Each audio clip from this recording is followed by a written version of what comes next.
All right. We're live. Look at that. It's just that simple.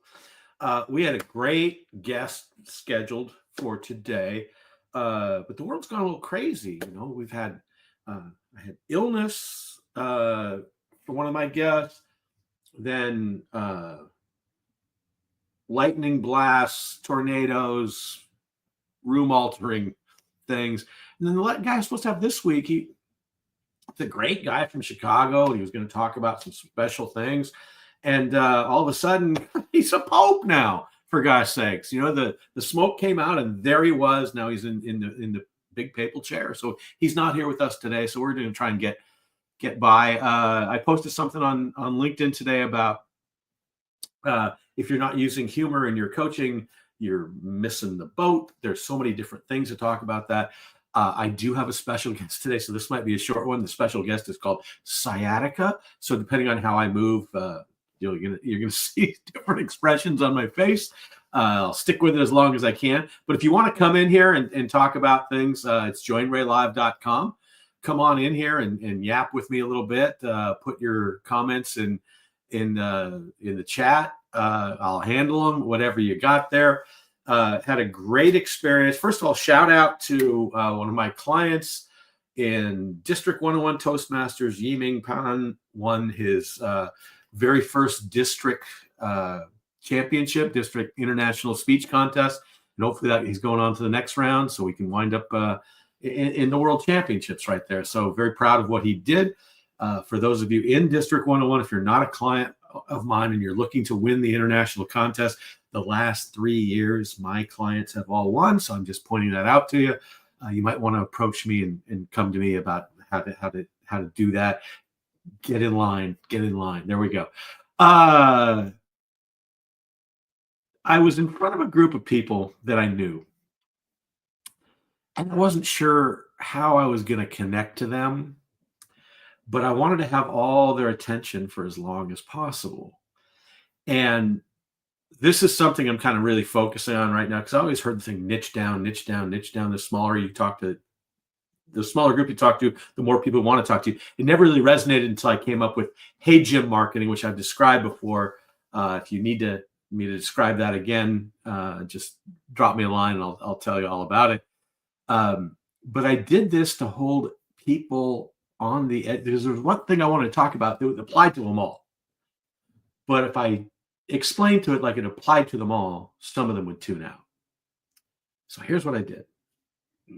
I started my talk with, I'm really just talking to one person in this room, and you know who you are. So the rest of you can listen, but this is really for one. I don't want to single anybody out, but it's for the one person, and there's one thing that really, really needs to be done. And then I went through and I explained exactly what I've explained to all of them. But because I asked for just one person, all of them sat at the edge of their seats wondering if it was them. It was, because the problem I was describing that day was universal. So how do you create that curiosity to lock things in? Humor is a great way to do it. Here's the thing about humor in your coaching. We cannot possibly share the same two emotions at the same time. So what humor is, it is instant rapport, likability, and trust. It also is kind of like a palate cleanser. So it's like I once thought they were ham and avocado that you get at sushi, the ginger and wasabi. It cleanses the palate in between. So it's like shaking the Etch-a-Sketch over your head. It cleans the screen. So effectively what you can do with humor, if there's a chaotic, tense situation and you can get the room to laugh, what you just did is wiped the emotion of fear or whatever the emotion that's running through that room, wiped it out, swept it clean, and now you can go from there. So you can actually create calm from chaos with one laugh. You can create anger into friendship in one laugh. And everything that's good in life happens really after the laughter. So doesn't it make sense to be able to control the laughter? And there are a number of ways to do it. And I'm not talking about being a stand-up comedian, because here's the thing. Big laughter in this case is going from anger to a smile. Every single day, if you walk in the office and you give somebody a smile and they give you a smile, their life has been changed. And so that is a simple use of humor that is so overlooked. And it's things that we can do every single day that really make it important to use these tools and these weapons. It's a secret sauce. You get more second chances through humor. You get more chances in life. You get more doors open for you. You become more interesting. People want to know what you're talking about, where you're going, what you're doing by doing that.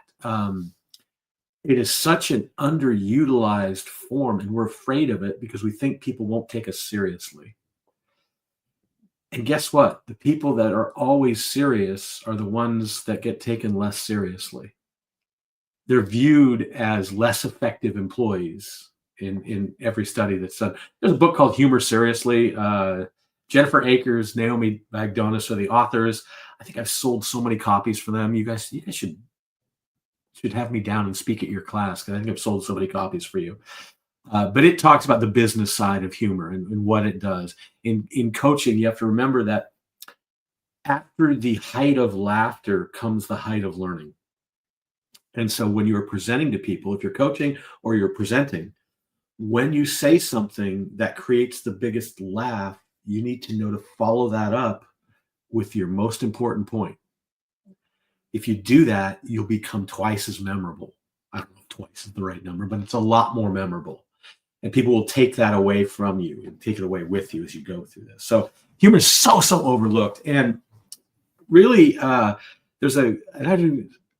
friend Karen Buxman knows this guy's name. He did a TED Talk. He's from the Humor Research Lab in Boulder, Colorado, Humor Research Lab, or HURL. And he defined humor in the best way I've ever seen it, which is a benign violation of a norm that surprises you. And it has to surprise you because you can't tickle yourself. Here's the thing about humor. Surprise creates humor. Surprise creates anger. Humor is benign. Anger is non-benign surprise. So if you can take the surprise out of it, you can usually lower the anger. This is the benefit of understanding how humor works and how you can take the anger out of the situation as well. It creates the calm with that. So a benign violation of a norm surprises you. It cannot hurt. We're not talking stand-up comedy here. We're not talking, and I think listening to Chris McGuire a couple of weeks ago, the insult humor. When things take a downward plane, that's not good for friendship or conversation. You need to be on a level plane with people and a level playing field. And so once you look up to people or once you look down to people, then that level playing field is broken and it doesn't come across the same. And hey, here we go. There he is. Listen to this guy. Whenever there's tension in speech, it's an opportunity to release it with laugh. Thank you, Chris, for popping in on that. And we also have my good buddy, Chris O'Donnell, out there. He's asking how we are here today. So people are looking from all over the world. He's in Ireland. And these are things that happen. These are the effective uses of humor that we leave on the table. And if you can garner the power of the humor, the power of laughter, you can use that in your business. There are so many different ways to do it. You don't have to be funny. You have to have a great sense of humor, but you don't have to be funny. You don't even have to have a great sense of humor. You just have to understand what works. And you can be taught that. Humor, charisma, two things that people think you have or you don't, are both teachable. And it's something that of course called the lean-in factor that we talk about. And there are different things you can do instantly. There's a lot of people out there that teach these different things. If you notice when you talk on Zoom, your hands are very trustworthy. And when you speak in public, if you have your hands up above your waist, it is seen as a more powerful thing. And people will actually believe that you know more and talk more and you can do more things when you talk with your hands above your waist. If you put them down below your waist, it's kind of it downplays the value of what you're saying. And these are all subconscious things that people have learned over the years. humor plays such a role in getting you to connect, rapport, likability, trust. If and I've done this demonstration a number of times, but if somebody comes up to you and says something like, "Can I ask you a question?" First of all, there's 4 triggers that snap people into throwing a wall right up in front of you. Who are you? Why are you here? How long are you going to stay? Are you friend or foe? Boom. Those 4 things. And by asking a question, "Can I ask you a question?" you immediately usually get this response. Okay. So you have the person pulls themselves away. They lower their chin. Lowering our chin is a subconscious protection of our throat, the most vulnerable area of our body. And they will put up a wall that you have a hard time getting through now. But if you reframe that question and said, I have the craziest question. So it's no longer a question, but a statement. I've talked about this before a lot. But the demonstration is when we're creeped out, we protect this area of our body. We lower our chin to protect it. What happens when you laugh? People throw their head back. They're exposing those vulnerable area of their body. And um, it's something that we don't utilize enough. And Chris also has another comment who's great. Stay away from insult comedy in business settings. Occasionally, there's a social contract between these 2 guys in the office that prank each other, but I've never not seen it go sideways. Yeah, yeah. Actually, in the studies they have on the value of humor in the workplace and how you're perceived, the person who is the funniest in the office has the highest buy-in rate. They think they're the best employees that they have. The people who are right below them, though, are the people that try. They're not necessarily funny, but they try. Down here, you've got people that are flat and don't try at all. And the lowest person that's respected is all the person down there that does the insult stuff. They go for humor, but they do it inappropriately. And so you're 100% right, Chris. And Chris is a fabulous funny guy out there too. He wrote for Arsenio Hall, all kinds of things out there. We know a lot of the same people there. And he is doing a humor boot camp with Darren LaCroix coming up. So it's a great thing to check out. If I had the website in there, you put the website in there, I'll post it up here, Chris. And we'll see if we can't throw a couple more people your way. But it's instant rapport, likability, and trust. It is instant lean in. They did a simple study of salespeople in that book, Humor Seriously, and it's so simple by adding, and I'll throw in my pet frog. People sold 37% more. Anybody that has a group of salespeople, usually the person with the best sense of humor is the person that makes the most sales. Not 100% true. Nothing is 100% true, except that statement. It's, I think, 100% true. So utilizing these ideas, breaking down things, showing the ridiculousness of the fear. Humor is based on exaggeration. So if you are launching something new, and if you put it in Chat GPT and you say, "Hey, if I'm launching something new, how would I explain it to people and do it in a humorous way?" They would come back with something like, "Well, we're going to climb Mount Everest, but let's get to the base camp first." So they're just showing it simple steps. Any simple analogies that you can use, walking out the door, running into a spider web, starting your car. And Chris wasn't looking for the plug, but if you knew me better, Chris, I'm the plug fiend. I love it. So there it is. It's stagetimeuniversity.com/workshops/humor bootcamp. 2 guys I've met and I believe in are Darren and Chris McGuire out there. So have a good time at the boot camp. I've gone through it. It's a fun time. And I haven't done it where they do it now. It's live at a comedy club in Las Vegas. So get in there now, get in there fast, get in there furious.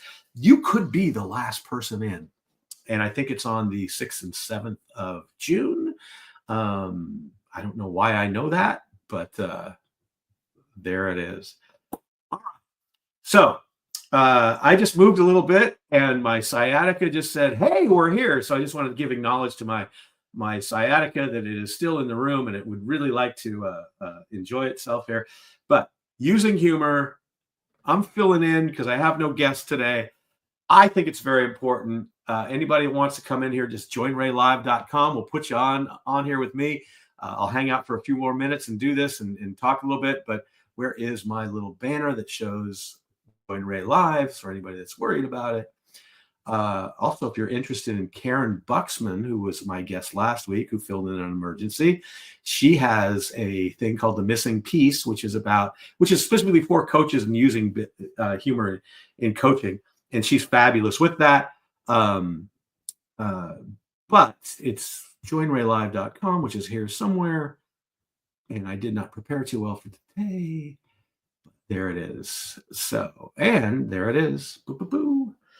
June 6th and 7th, Las Vegas at the LA Comedy Club. Why wouldn't they call it the Las Vegas Comedy Club if it's in Las Vegas? Instead of the LA Comedy Club, which just makes me think weirder about it for some reason. I don't know why, but that's just the way I'm thinking right now. Anyway. All right, you want to come in, join Ray Live. We'll be here for a few more minutes. What are some things that you have done to effectively use humor? If you're watching this later, put those in the chat, share them with people. What have you done to surprise people? That's really what they're looking for. It's really about becoming acceptably unusual. And you have to stand out these days. Everybody talks like ChatGPT.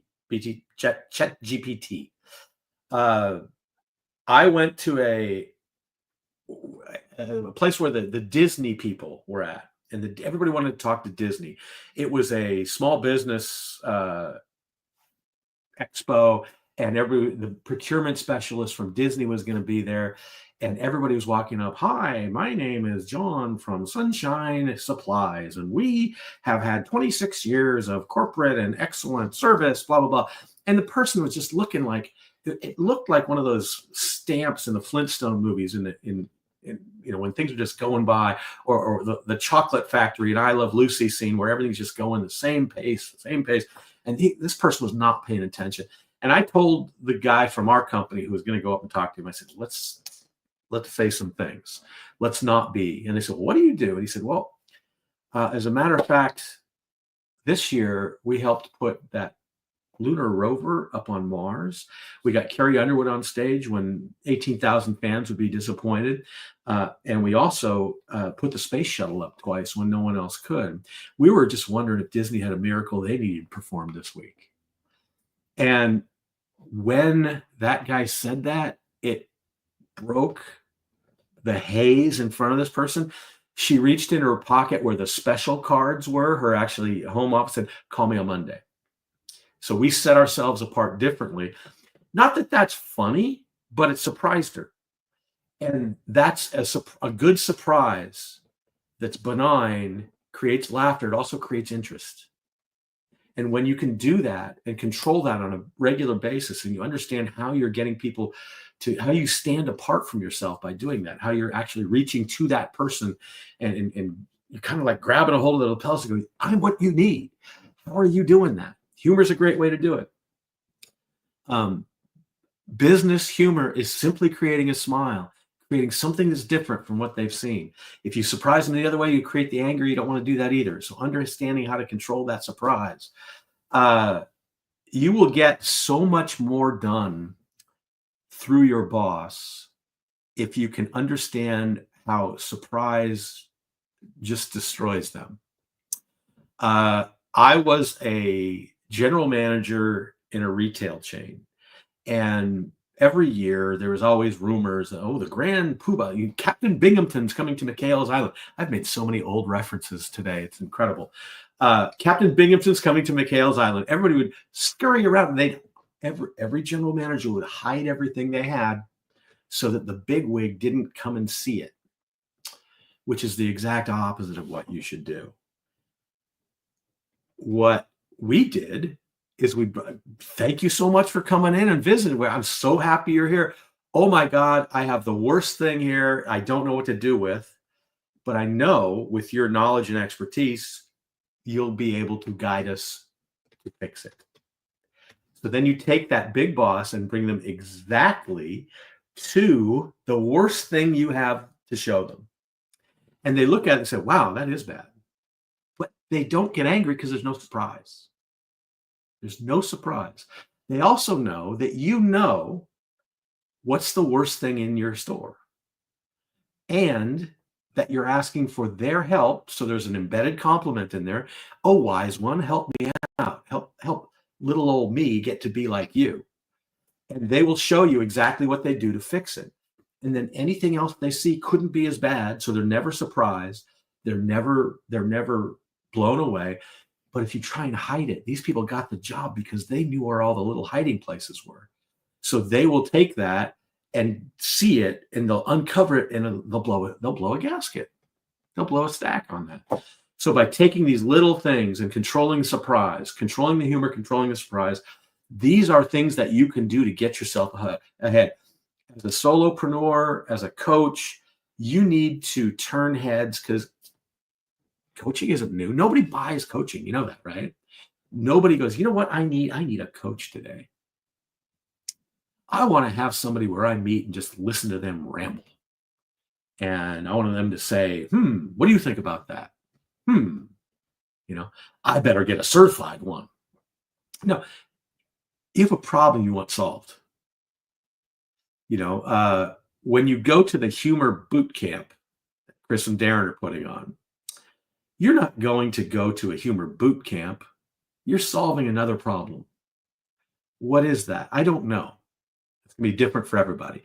But in terms of if you've ever wanted to put a room in the palm of your hand and you're standing in front of a group of 100 people, you've got one thing to say. Wouldn't it be great to know that you can create humor and put it in the palm of your hand? Say, here you go. Feed off of that for a while and give me credit for getting you there. You're lifting the mood of a room. Have you ever wanted to lift the mood of a room? That's a cool thing. That's what humor does. Have you ever wanted to be funnier? Well, yeah, it'd be kind of cool. What if you could stand out above everybody else every time you walk in the room? What if when you walk in the room, heads turned and you look like this? So it ain't your looks that's doing it. Uncle Fester turning around heads. That's what humor does. It allows you to drive a room like you drive a car. You can put your foot on the pedal and make it go faster, slow it down. You can turn left, you can turn right. When you understand the power of humor, then you can drive the room in the direction you want. People who are charismatic understand this. That's part of it, part of charisma. There's about 17 different things that go into charisma. And the ability to always have childlike awe and wonder, but to read the room and feel that pace. And it's not a gift. It's a learned skill. All these things are learned skills. So the skill of humor, boom, that's fabulous. It's something that you can learn, but what is it really that you're solving for? Is it you're meeting people that you've never met before? That's how I discovered my humor. It's like, oh my God, people listen to me when I say that and they laugh. And they like to have me around. These people, I can talk to girls now. I remember, oh my God, this humor thing is great. And then I used it too much, but that's okay. That's how you learn. So humor is a great thing. My hip is on fire, so I'm about to sign off now. Anyway, thanks, Chris, for putting things in there. Chris O'Donnell, good to see you out there. A couple of you that were on here. Great to have all of you here. If you have questions about anything, this was kind of a little mishmash today. My guest today had to redo their house because some bad storms, all that kind of thing. So that's going to happen. But we'll have next week, I believe, is Lisa Rothstein, who just put a book out. So that'll be a fabulous thing. We'll talk about all things visual and all things that you can do with your presentation to do that. So we'll be a little bit more focused next week, right on the money. But thanks for coming out. Thanks for watching. Thanks for supporting this. If you have any questions about anything, hit me up. Let's do a talk. I'd love to, if you're looking at putting humor in your business or want some ideas on that, book on my calendar, and it's 15 minutes. We'll just, no sales, no BS. I'll just talk about what you're doing and how you can make it better. If you don't walk out of there with one big actionable item, that whole call is free. I wasn't charging you anyway, but I'll double back what you paid for it. But yeah, I love helping people do this. I love helping people get to the next level. Let's figure out how you can stand out in a crowd, how you can become acceptably unusual, how you can clarify, simplify, amplify all your messages. We'll do all that good stuff. All right. Have a great one. I'll talk to y'all.